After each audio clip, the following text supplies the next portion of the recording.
नमस्कार दोस्तों, आज मैं आपके समक्ष बात करने वाला हूं एक ऐसी पुरानी न्यूज के ऊपर जो आपने सुनी होगी, बट आज उसको एक बार दोबारा से जीवंत करने का समय आ चुका है, क्योंकि बहुत जरूरी समय है, क्योंकि शायद ये बोल के खुद भूल चुके हैं। तो आज मैं आपकी भैया नजर में वापस से लाना चाह रहा हूं कि इनको याद दिला सके आप कि आखिर इन्होंने ये बात कही थी, इसके ऊपर अब क्यों कुछ बात नहीं कर रहे हैं।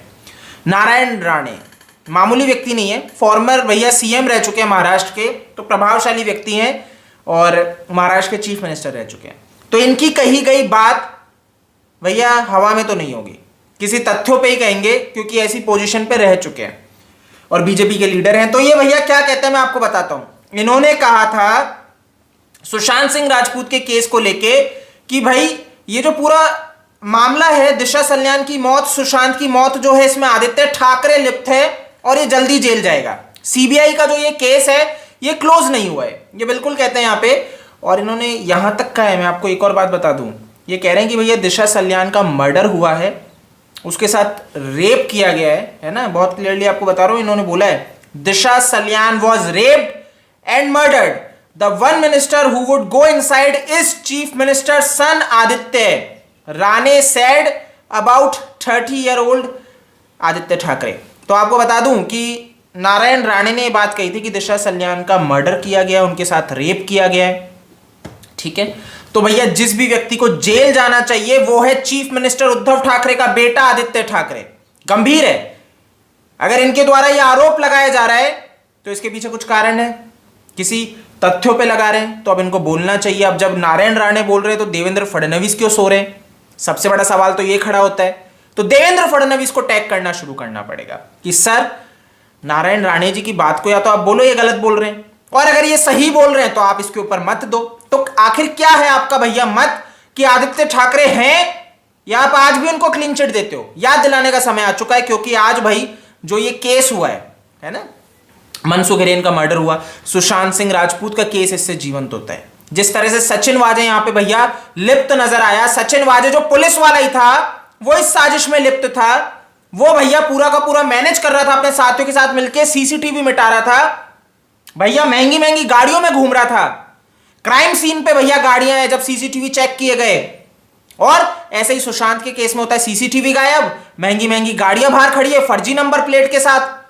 अब सीबीआई ने भैया क्या किया है वो तो सीबीआई जाने, क्योंकि कुछ बोल नहीं रही है, मौन हो चुकी है।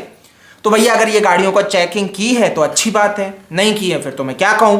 बट सवाल देवेंद्र फडणवीस से, विपक्ष में बैठे हैं महाराष्ट्र में, कि सर आपके बोलने का समय है, आपको भैया जोर बनाना पड़ेगा, या सो चुके हो, या सिर्फ राजनीति करनी है? अगर ह्यूमैनिटी बची है थोड़ी सी भी तो प्लीज बोलने का समय आ चुका है ना। बहुत आपसे रिक्वेस्ट कर ली लोगों ने, आप तो भैया संजय राउत के साथ जाके मीटिंग करने वालों में से हो। जब सुशांत के ऊपर आपको बोलना चाहिए था तब आप संजय राउत के साथ बंद कमरे में मीटिंग कर रहे थे।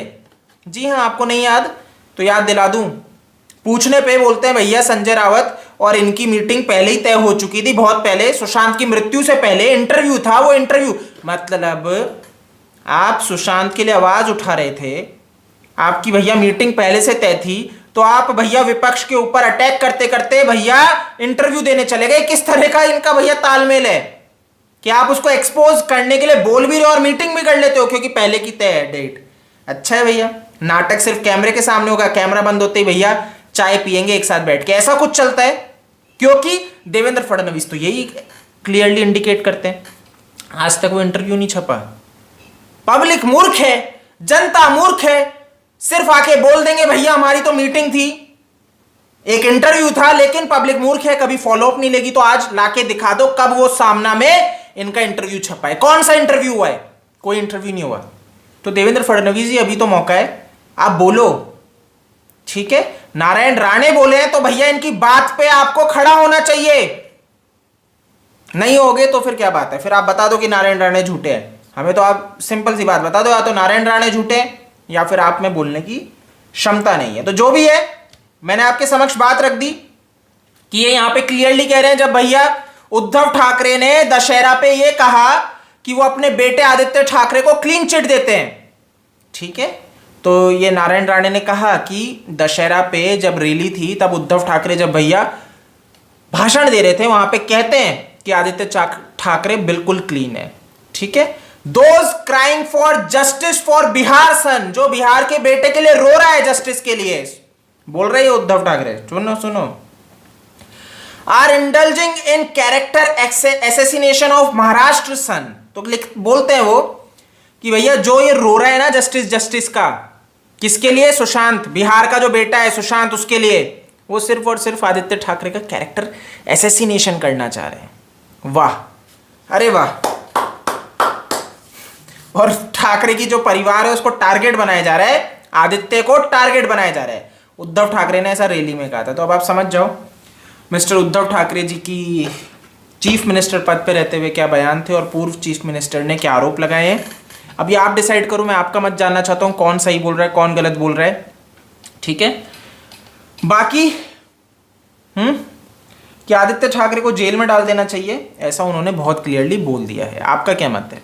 क्या आदित्य ठाकरे को जेल में डाल देना चाहिए जैसा कि नारायण राणे कह रहे हैं, क्योंकि ये व्यक्ति का बहुत जगह नाम आ रहा है ना। और ये मांग भी क्या करते हैं आदित्य ठाकरे? सिंपल सी मांग करते हैं, 24 घंटे मुझे क्या चाहिए? Night life, 24/7 night life. मेरे पापा ने बात कर ली परमवीर अंकल से और फिर हम सब सेटिंग हो गई है। मतलब रेस्टोरेंट बार वालों से तो हमने भैया वसूली का पूरा बिजनेस कर लिया है, तो कोई दिक्कत नहीं है, ठीक है, माइंड इट। तो दोस्तों इस वीडियो में इतना ही है। जय हिंद।